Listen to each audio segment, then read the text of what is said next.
If you hold yourself back during games, but during practice you play aggressively, you play confidently, you play freely. This isn't something physical, and it's not because you don't want to succeed. There is something mental holding you back. What I'm going to cover in today's episode is why athletes hold themselves back, the psychology behind this, and then what you can do to get yourself to play more aggressively, play more confidently, and not hold yourself back during competition.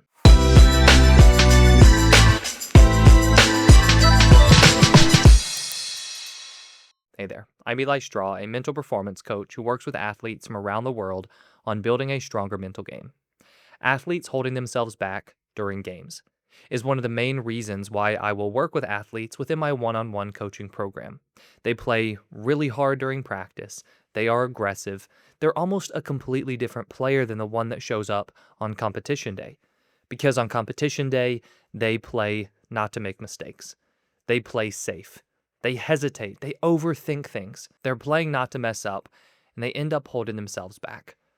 But why does this happen? And why is it happening for you right now if you are currently experiencing this? The root cause of you holding yourself back, or athletes in general holding themselves back, will be the fear of outcomes. There might be the outcome of people judging you, maybe people thinking that you're not a good player, or you all losing the game if you make a mistake. Your stats dropping, you might not make it to the next level. Maybe your coach yells at you, or your parents criticize you, or you feel like your teammates are going to be mad at you. But this fear of the outcomes, so having outcomes or results that we want to avoid, that's what's then driving our play and creating this scared, hesitant, holding yourself back style of play. Because this fear lives in the future, and when we are wanting to avoid these different outcomes, the way our brains will interpret that is by thinking, okay, well, I need to avoid those situations where I could potentially make a mistake because not making mistakes, not messing up, that becomes my top priority. An example of this is a hockey player that I've recently begun working with. And he's not being as physical as he needs to be on the ice, mainly because he's afraid of situations where there's going to be a battle and a lot of contact.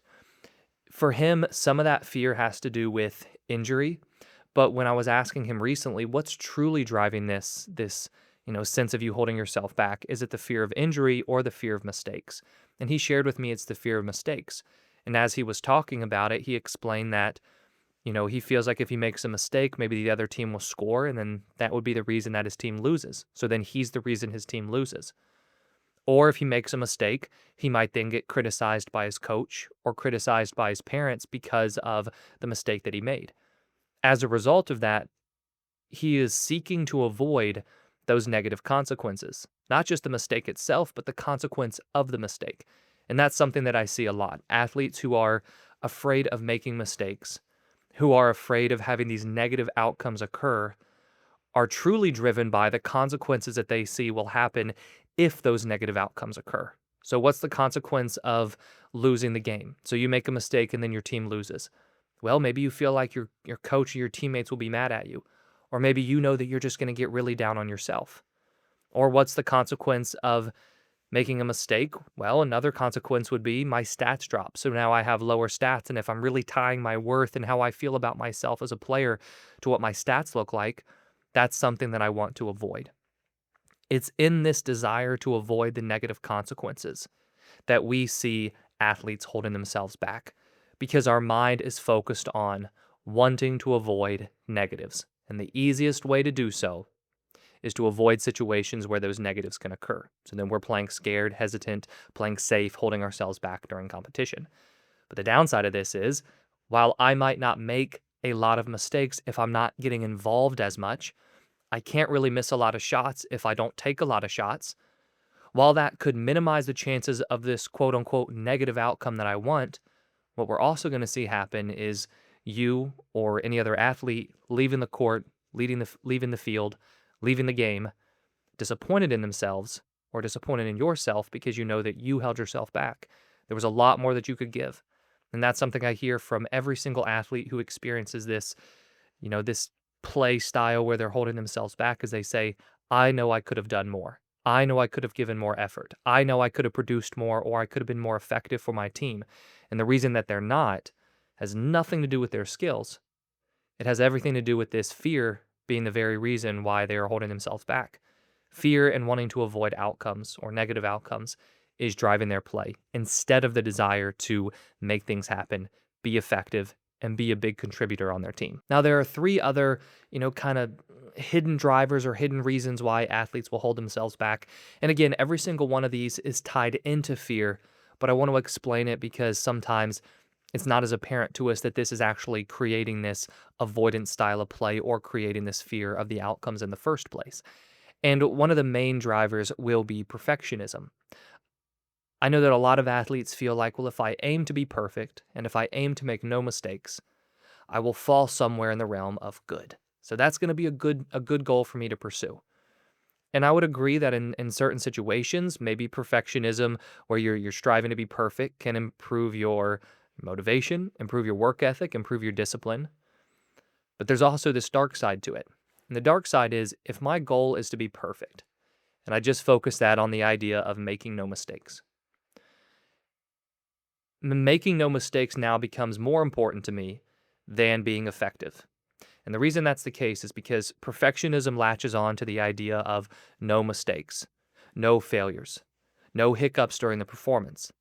Perfectionism isn't always about doing our absolute best. And the reason is because I can do my absolute best and have an effective game, but still make mistakes. So I wasn't perfect, but I was good. But unfortunately, if I'm aiming for perfection and making no mistakes now becomes my focal point, that that feeds into this idea of, well, I'm going to play timid. I'm going to hold myself back because it's more important to me to make no mistakes because I need to be perfect. And mistakes mean that I'm not perfect. So that can quickly turn into you holding yourself back or playing safe and playing not to mess up during competition. Another reason or another driver is overthinking. This ties into perfectionism because a lot of athletes who are seeking perfection are also trying to be perfect with their mechanics, their decision making, and what happens on the field or on the court during competition. So let's take the example of a basketball player who is trying to be perfect with making every shot and not taking any bad shots. As a result of that drive to be perfect, they'll end up overthinking. So they overthink, is this a good shot? They overthink, how's my shot looking today? They'll overthink, does coach want me to take this shot? And that overthinking creates hesitation. So then if they do end up taking the shot, maybe the defense has closed in, so now it's not as good of a shot as it would have been. Maybe they're more tense because they are overthinking, and the overthinking creates stress and creates tension. So now they miss the shot because they overthink. The overthinking will create hesitation and timid play, but it can also create more mistakes. And then when you make those mistakes, that feeds back into this fear of not wanting to make further mistakes, and then fuels more of this play style where again, you're holding yourself back. And the third driver I want to mention is having your worth tied to the outcome.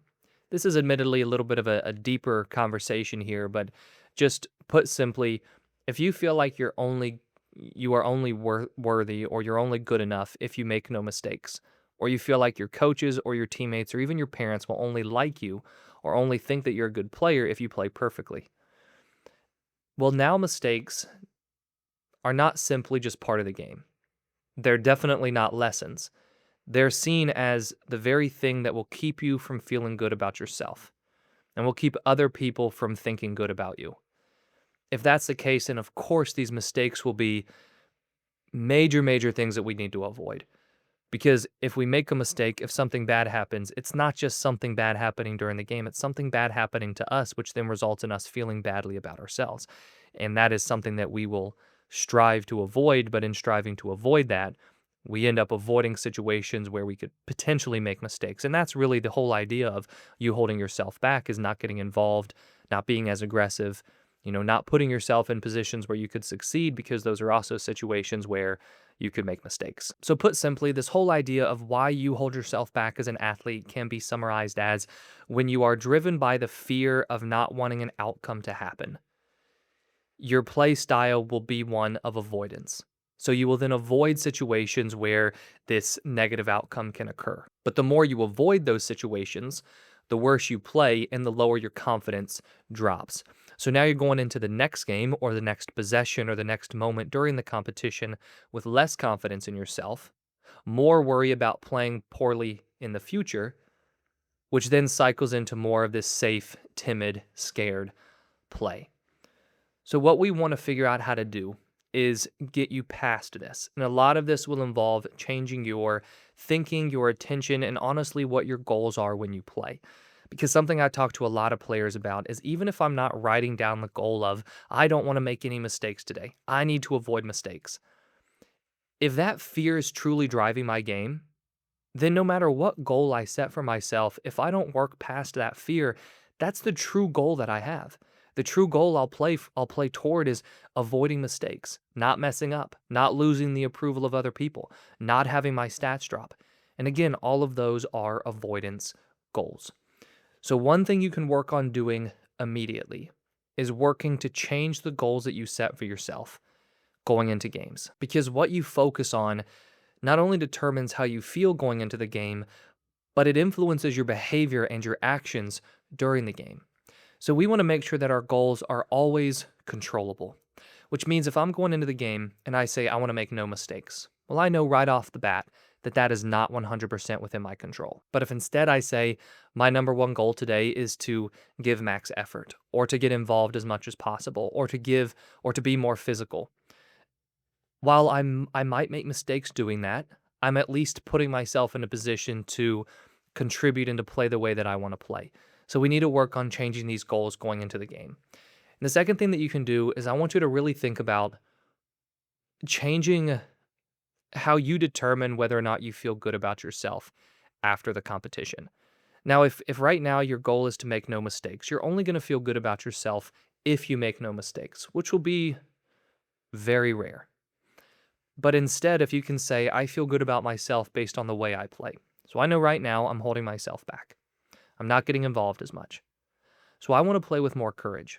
I want to put myself in a position to succeed. But in doing so, I also know I'm putting myself in a position to potentially make a mistake.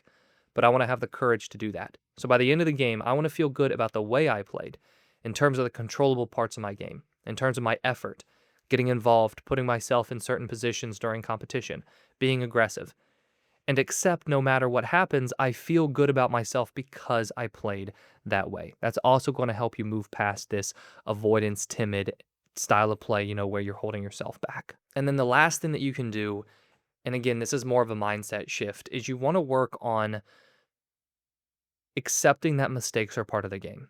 Now, I know that's really easy for me to say.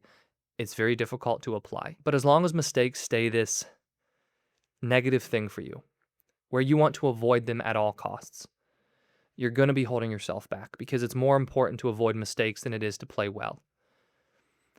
I want you to work to accept that mistakes are they're part of a good game. I mean, you're going to make mistakes even when you play a great game. If you are a baseball player, you might have 3 hits but strike out one time. You might have 3 hits but put a bad swing on one ball, and that's kind of a mistake, but you still had a good game. If you are a soccer player, you could score 2 goals but still turn the ball over 4 times during the game, and that's still a good game for you. Now, I'm not saying that you want to try to make mistakes, but if you want to be as aggressive, as confident, play as freely as you possibly can, we have to accept that mistakes are part of it.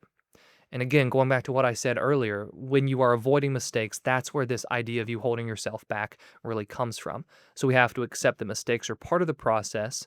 You want to learn from the mistakes, work to adjust when mistakes happen, but we have to work to stop being so scared of mistakes to where all we want to do is avoid them at all costs, because that's the very reason why you are holding yourself back. Now, I know this whole idea of holding yourself back is a very difficult thing to overcome.